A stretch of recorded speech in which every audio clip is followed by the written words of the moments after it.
Halo semuanya, selamat datang di channel Putar Balik Film. Dengan saya, Bang Dev yang akan menemani waktu santaimu sebelum tidur atau kembali ke hiruk-pikuknya dunia kerja. Di video kali ini kita akan membahas sebuah film berjudul Bezos. Film ini menceritakan tentang awal terciptanya platform belanja online Amazon sampai akhirnya menjadi e-commerce terbesar di dunia sampai sekarang. Tak perlu berlama-lama, silakan sandaran, luruskan kaki, dan selamat menonton.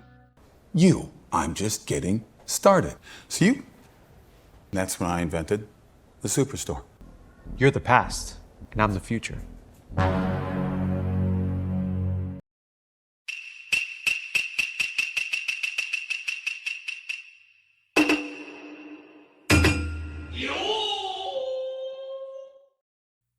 Film dibuka dengan menunjukkan seorang pemuda yang bernama Jeff Bezos. Saat itu, di tahun 90-an, dia menjadi Vice President di salah satu perusahaan besar di New York, yaitu D.E. Shaw Company. Hari itu diadakan meeting untuk membahas strategi bisnis perusahaan. David, Presiden D.E. Shaw Company, menjelaskan tentang online broker, di mana transaksi jual-beli dilakukan secara online dengan biaya yang lebih murah. Setelah meeting selesai, Bezos kemudian mencoba research untuk mengembangkan ide itu. Dari jurnal yang dia baca, diketahui internet tumbuh sekitar 2.300% per tahun. Di rumah, dia pun membicarakan hal itu kepada istrinya. Sebelum lanjut diskusi, istrinya berkata kalau dia bersyukur bekerja sebagai sekretaris, namun dia sebenarnya ingin menjadi penulis. Tapi dia tidak yakin bisa mendapatkan uang dari menjadi penulis. Bezos pun menanggapi dengan berkata bahwa istrinya adalah seorang novelis yang terjebak di dalam pekerjaan yang membosankan. Bezos sendiri kadang membayangkan dirinya memulai bisnis, namun dia tidak tahu apapun tentang bisnis. Selain itu, dia sudah memiliki pekerjaan tetap, jadi untuk apa mengambil resiko? Istrinya kemudian berkata, dengan kecerdasan Bezos, dia yakin Bezos bisa bekerja dimanapun. Jadi, menurutnya tidak perlu ragu untuk mencoba bisnis sendiri. Dari informasi mengenai pertumbuhan internet yang begitu cepat, Bezos mulai memikirkan sesuatu yang bisa memanfaatkan hal itu. Apabila sebuah bisnis dibangun dan mendapatkan $1 juta di tahun pertama, maka dengan kenaikan 2.300% per tahun akan menghasilkan $23 juta. Kemudian di tahun berikutnya akan menghasilkan $529 juta. Bezos ingin memberitahu hal itu pada David, namun dia belum tahu apa yang bagus untuk dijual dengan cara itu. Setelah berhari-hari berpikir, akhirnya memutuskan buku sebagai pilihan produknya. Dia kemudian membawa proposalnya kepada David. Bezos menjelaskan bahwa setiap tahun jutaan salinan buku diterbitkan secara internasional. Namun, toko buku hanya bisa memuat beberapa ribu buku saja. Menurutnya, mereka bisa menyediakan jutaan eksemplar buku lewat toko virtual. Internet ada 24 jam per hari, 7 hari per minggu, dan dapat memuat buku dalam jumlah tak terbatas. Setelah mendengar itu, David meminta waktu untuk mempelajari proposalnya. 1 jam kemudian, mereka bertemu. David mengakui ide Bezos bagus, tapi ide itu tidak cocok dengan perusahaan. Bezos pun bercerita pada istrinya tentang tanggapan David. Dia menyadari kalau idenya memiliki peluang yang tidak sebanding dengan resikonya. Dia sudah memiliki karir yang bagus. Jika nanti memiliki anak, dia tidak yakin bisa hidup dengan resiko sebesar itu. Istrinya kemudian menanggapi, anak bisa dibicarakan nanti. Karir bisa didapatkan lagi. Dia ingin Bezos berpikir lebih luas dan tidak menganggap apa yang dimiliki sekarang adalah satu-satunya jalan untuk mendapatkan hidup yang lebih baik di masa depan. Dia juga percaya Bezos bukanlah orang yang akan mengambil resiko jika tidak ada kemungkinan. Perkataan istrinya membuat Bezos kembali bersemangat. Dia berkata ingin mengurangi penyesalan yang akan dia alami di saat tua nanti. Dia yakin tidak akan menyesal menjadi bagian dari internet, tapi akan menyesal jika tidak mencoba, meskipun mungkin nanti hasilnya gagal. Bezos pun mengatakan kalau mereka berdua harus berhenti bekerja, karena dia tidak bisa memulai semuanya sendiri. Dia meyakinkan bahwa selama mereka bersama dan memiliki tabungan, semua akan baik-baik saja. Akhirnya, mereka pun resign dari tempat kerja dan mulai menyiapkan bisnis mereka sendiri. Okay, I'm in. I'm scared, but I'm excited. I'm scared too. Yeah, Warren. Internet. Xander. Hey, it's Jeff Bezos. Untuk menambah modal awal, Bezos mulai mencari investor. Namun dari sekian banyak orang yang dia hubungi, belum ada satupun yang mau menanam modal. Selain karena hal yang dilakukan adalah sesuatu yang baru, Bezos juga belum memikirkan nama dan perkiraan keuntungan sehingga investor ragu. Bank pun tidak mungkin mau meminjamkan uang pada perusahaan startup. Mereka berdua pun akhirnya pergi ke rumah orang tua Bezos. Orang tua Bezos cukup terkejut mendengar mereka berhenti bekerja dan beralih menjual buku secara online. Di situ, Bezos menjelaskan, dibandingkan toko buku biasa, toko virtual berpotensi memiliki semua koleksi buku yang pernah ada dan akan dikirim ke orang yang membelinya. Jika tidak mencobanya, dia dan istrinya akan menyesal. Bezos sangat berharap orang tuanya mau berinvestasi paling tidak $300.000. Namun dia juga peringatkan bahwa ada kemungkinan 70% gagal. Orang tua Bezos memikirkan dengan serius karena $300.000 setara dengan setengah dari dana pensiun mereka.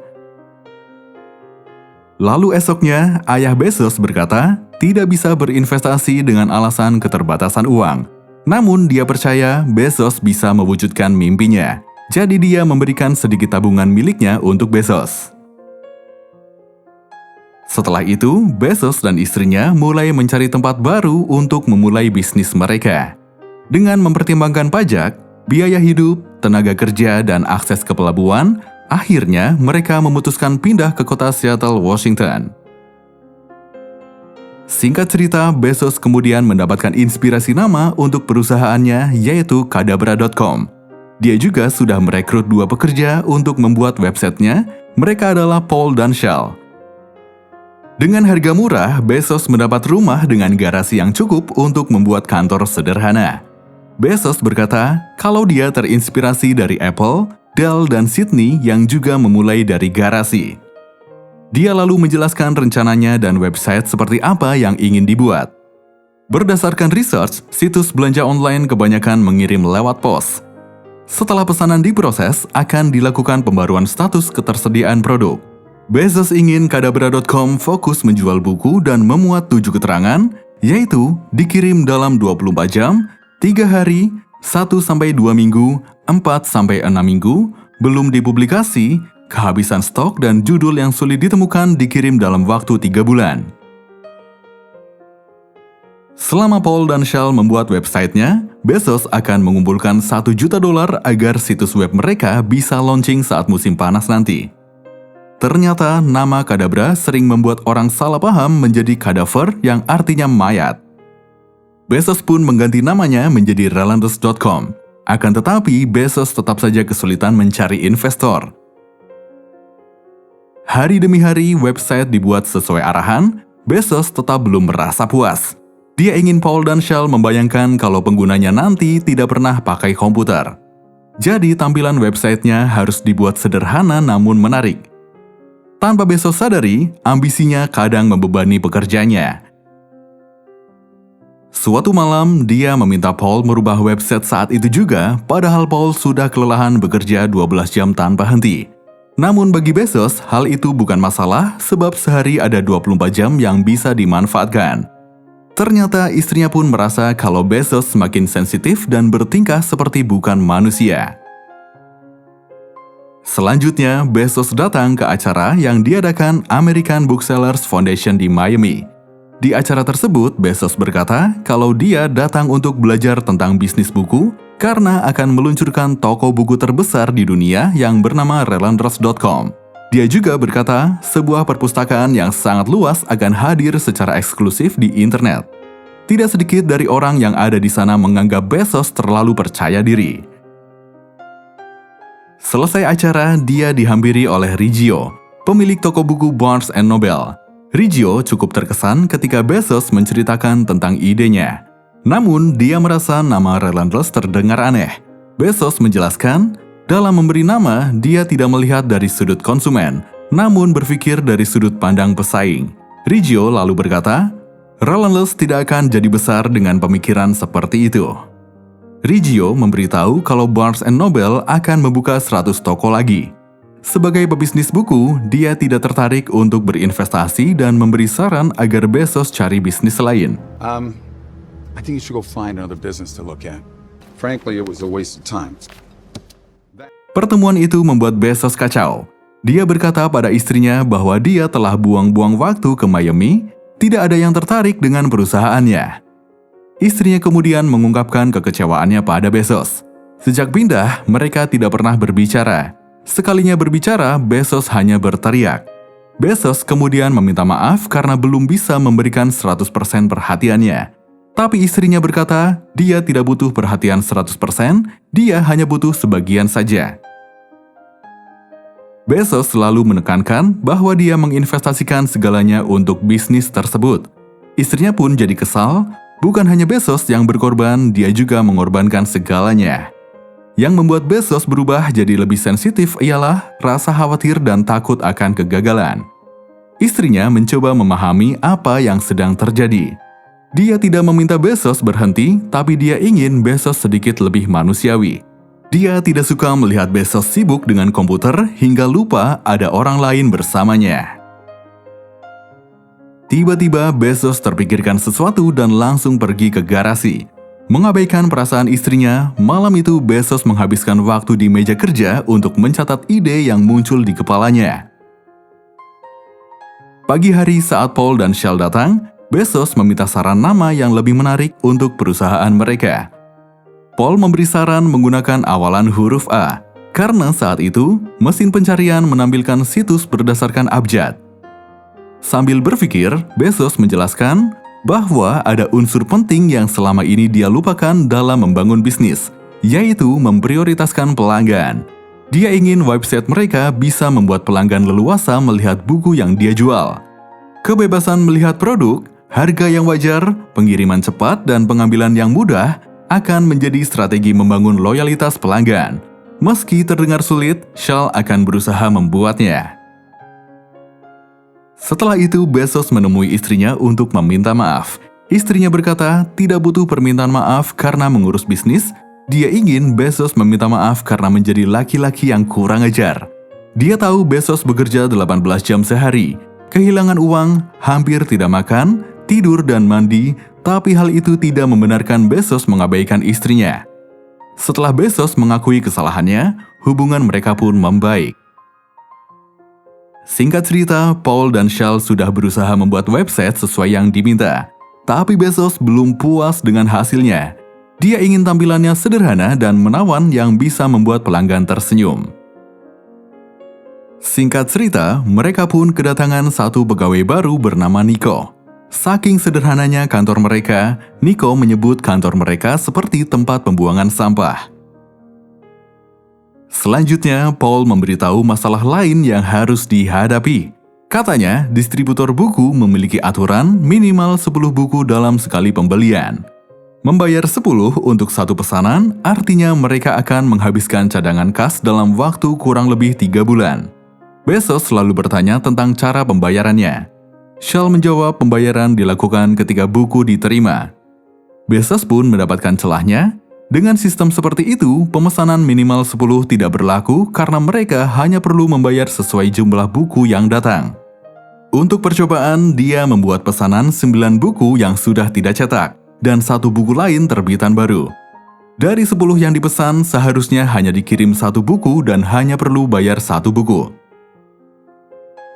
Selanjutnya, Bezos mendapat telepon dari Riggio yang ingin bertemu.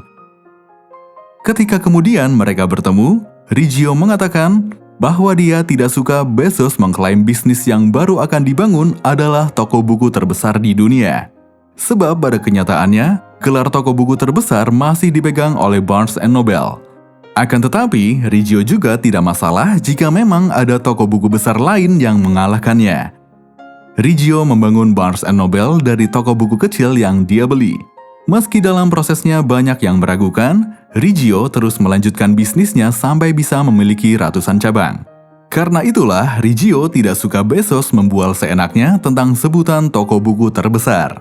Who hasn't sold one single book in his entire life. the world's biggest bookstore offends me. Bezos selalu menjelaskan pada Rijio kalau dia mengatakan toko buku terbesar bukan untuk diartikan secara harfiah. Dia hanya bermaksud menunjukkan betapa luas jangkauan yang bisa dicapai internet. Tidak peduli apapun tujuan Bezos sebenarnya, Rijio tetap tidak suka Bezos mengatakan hal itu. Bahkan demi menghentikan bualan Bezos, Rijio mau membeli apa yang Bezos bangun seharga $1 juta. Tentu itu harga yang cukup besar untuk sebuah perusahaan startup yang belum berjalan. Namun Bezos menolak dan berkata, kerajaan bisnis Rijio akan runtuh saat website miliknya berjalan. Setelah itu, Bezos pun pulang dan menceritakan pada semuanya bahwa Rijio menawar $1 juta tapi dia tolak. Melihat wajah kecewa orang-orang, Bezos menjelaskan, Rijio berani membayar tinggi perusahaan yang belum berjalan, artinya Rijio hanya takut. Penjelasannya masuk akal, namun mereka sudah tidak ada uang dan tidak memiliki investor. Bezos meminta mereka untuk percaya padanya. Kemudian dia memberitahu nama baru untuk website mereka, yaitu Amazon.com. Menggunakan nama sungai terbesar di dunia akan memberitahu semua orang bahwa mereka adalah toko buku terbesar di dunia. Singkat cerita, buku yang mereka pesan sebelumnya pun datang. Sesuai perkiraan, hanya 1 buku yang dikirim dan hanya perlu membayar 1 buku. Selanjutnya, pencarian investor mulai gencar dilakukan. Lewat koneksinya, Bezos mempresentasikan pada perusahaan yang diincar sebagai investor tentang bagaimana Amazon.com bekerja dan bagaimana peluang besar ke depannya. Selama 20 tahun ke depan, perusahaan mungkin akan kehilangan banyak uang demi memaksimalkan pelayanan dan mendapatkan loyalitas pelanggan. Mereka juga sengaja tidak membebankan pajak penjualan pada pembeli karena fokus pada tujuan jangka panjang. Segala persiapan sudah selesai. Mereka kemudian melakukan uji coba dengan mengirimkan link ke beberapa teman untuk mencoba menjelajahi website mereka. Ketika Nico dan Paul sedang keluar, Shell berbicara pada Bezos menanyakan kenapa dia dan Paul tidak dijadikan founder Amazon juga. Bezos selalu meminta Shell mengingat kembali kontrak kerjanya. Akhirnya Shell pun menyiapkan surat pengunduran diri. Namun niatnya diurungkan setelah mengingat kerja keras semua orang. Sesaat kemudian, mereka pun mendapat pelanggan pertama. Dalam 3 minggu pertama, Amazon menjual buku ke seluruh negara bagian Amerika Serikat dan 45 negara lainnya. Seiring berjalan waktu, Amazon semakin berkembang dan berhasil menjual lebih dari 350 juta produk dengan penjualan yang fantastis. Pada tahun 2021, penjualan Amazon mencapai angka $469 miliar. Bezos berhasil menjadi orang terkaya di dunia dengan kekayaan lebih dari $200 miliar. Film ini mengajarkan bahwa siapapun yang ingin berwirausaha harus siap dengan resiko yang besar dan kegagalan. Dibutuhkan tekad dan kerja keras dalam mengambil keputusan besar dan memastikan tidak ada penyesalan di kemudian hari.